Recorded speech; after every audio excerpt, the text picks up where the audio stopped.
Assalamualaikum warahmatullahi wabarakatuh. Di sini kami akan mempresentasikan materi mengenai expenses atau beban untuk memenuhi tugas besar 2 teori akuntansi dengan dosen pengampu yaitu Ibu Melia Aryani, SEMAK, dengan saya Sela Putri Juliati dan teman saya Desi Handayani Pulungan.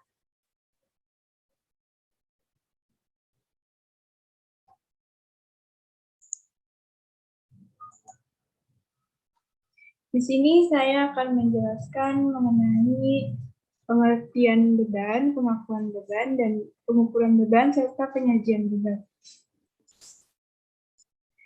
Pengertian beban. Dalam SFAC nomor 6, FASB mendefinisikan beban adalah aliran keluar atau pemakaian aktiva dan timbulnya hutang selama satu periode yang berasal dari penjualan atau produksi barang, atau penyerahan jasa atau pelaksanaan kegiatan yang lain yang merupakan kegiatan utama suatu entitas.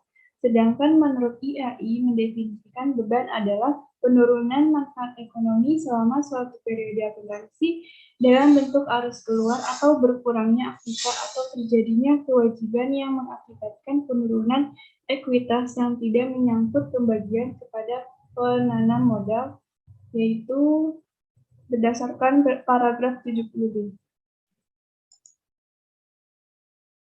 Di sini ada karakteristik beban.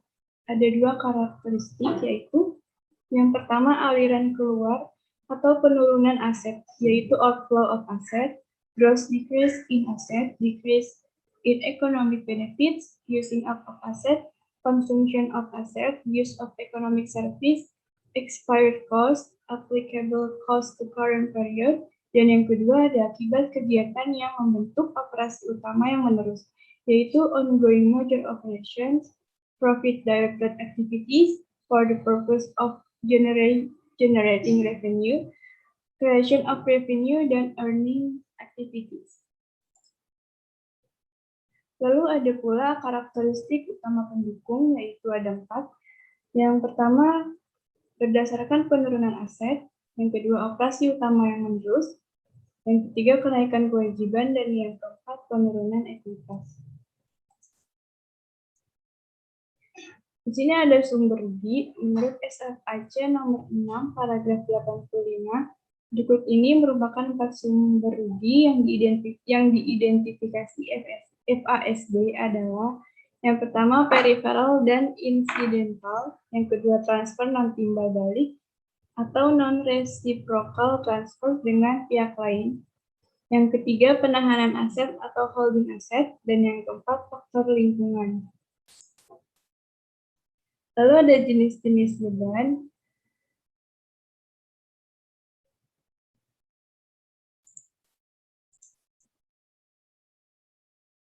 Slide selanjutnya itu mengenai jenis-jenis beban. Beban terdiri dari 2, yaitu beban usaha dan beban di luar usaha. Beban usaha adalah beban-beban yang ada secara langsung maupun ada secara tidak langsung yang berhubungan dengan suatu aktivitas usaha pokok yang ada di perusahaan.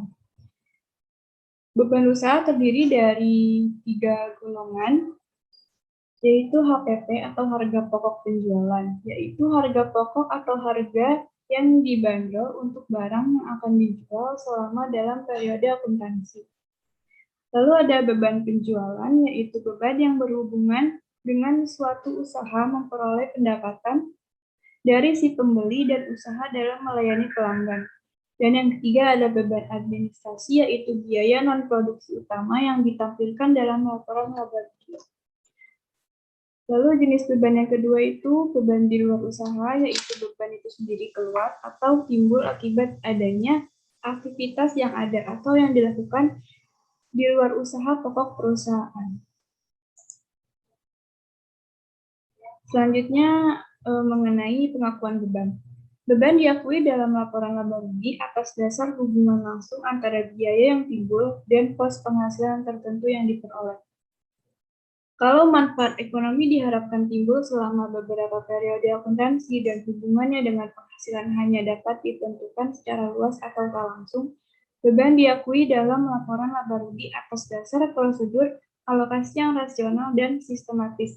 Hal ini sering diperlukan dalam pengakuan beban yang berkaitan dengan penggunaan aktiva tetap, goodwill, paten, dan merek dagang.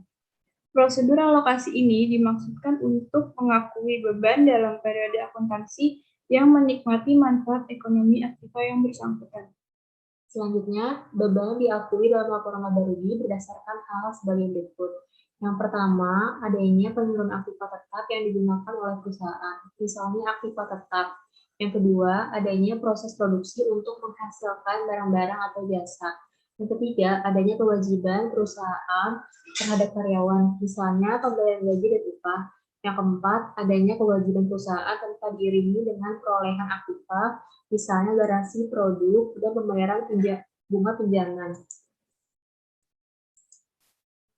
Di sini ada pengakuan beban. Pengakuan beban dapat dilihat dari berbagai faktor, yaitu berdasarkan yang pertama, kriteria pengakuan, yang kedua, kaidah atau syarat pengakuan, yang ketiga, kaidah pengakuan APB, yang keempat, hubungan kos dan biaya, yang kelima, proses dan konsep penandingan, yang keenam, kelayakan ekonomi, dan yang terakhir, menandingkan bukan kompensasi.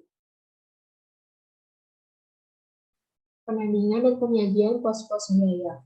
Penakar yang ideal adalah unit produk karena pendapatan diciptakan dengan menyerahkan produk atau direpresentasi oleh kos produk. Oleh karena itu, idealnya tiap unit menyerap semua jenis kos operasi, atau produksi, penjualan, administrasi, dan pengumpulan hutang. Dengan periode sebagai penakar, kos objek atau kegiatan sebagai pengukur biaya yang dimasukkan ke dalam penakar tidak harus jelas dan tegas berkaitan dengan pendapatan yang masuk dalam penakar periode tersebut.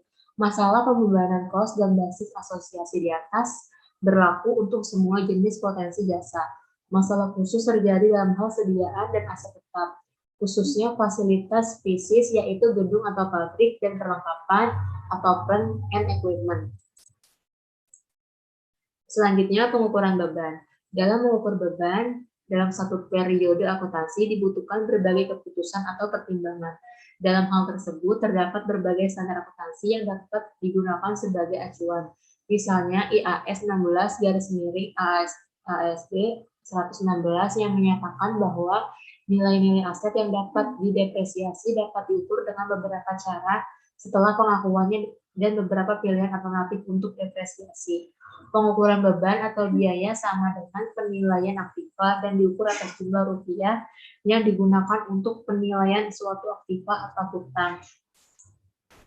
Pengukuran biaya didasari pada yang pertama, kos historis, yaitu merupakan jumlah rupiah kas atau setara dengan yang dikorbankan untuk memperoleh aktiva. Dan pengukuran biaya atau kos historis biasa digunakan untuk jenis aset atau aktiva seperti peralatan, gedung, dan lain-lain. Yang kedua, ada kos mengganti. Biasanya menunjukkan jumlah dari rupiah harga pertukaran yang harus dikorbankan di masa sekarang pada suatu entitas untuk mendapatkan aktiva yang sama atau sejenis dalam kondisi yang sama. Contohnya penilaian persediaan. Yang ketiga ada cash equivalent, jumlah rupiah pada kas yang biasanya direalisir yang menggunakan cara dengan menjual setiap jenis aktiva yang ada di pasar bebas di dalam kondisi perusahaan yang normal. Biasanya berdasarkan pada pencatatan harga pasar barang bebas dan sejenis dalam keadaan dan kondisi yang sama atau sejenis. Selanjutnya ada penyajian beban. Pendekatan ini digunakan untuk menilai sebuah bangunan dengan cara memperhitungkan biaya-biaya yang dikeluarkan untuk membuat bangunan baru atau sebuah proyek baru yang nilainya dikurangi penyusutan. Menurut Win-Win, penyajian beban tidak dapat dilepaskan dari penyajian pendapatan dan saran, di mana membutuhkan statement laba rugi. Di sini ada langkah-langkah penyusunan laporan laba rugi. Yang pertama ada single step atau langkah tunggal. Penyajiannya dijumlahkan menjadi satu dikurangi seluruh beban yang ada pada periode laporan. Yang kedua ada multi step atau langkah ganda. Penyajiannya ialah pendapatan dikelompokkan menjadi pendapatan usaha dan pendapatan di luar usaha. Sedangkan beban dikelompokkan menjadi beban usaha dan di luar usaha. Penyajian dengan langkah ganda akan dapat dilihat laba yang diperoleh dari usaha dan laba yang diperoleh dari luar usaha. Di sini ada langkah-langkah dari penerapan biaya untuk menentukan biaya bangunan untuk bangunan baru. Yang kedua, ada dapat memperkirakan seberapa besar depresiasi atau penyusunan bangunan itu. Yang ketiga, agar mendapat nilai sebuah bangunan. Biaya pembangunan untuk bangunan baru dengan cara didepresiasi atau penyusutan. Yang keempat, ada dapat menentukan nilai tanah di mana sebuah bangunan itu akan didirikan. Yang kelima, menambahkan nilai tanah dan nilai bangunan sehingga memperoleh nilai pasar wajar. Sekian presentasi dari kelompok kami. Kurang lebihnya mohon maaf. Wassalamualaikum warahmatullahi wabarakatuh.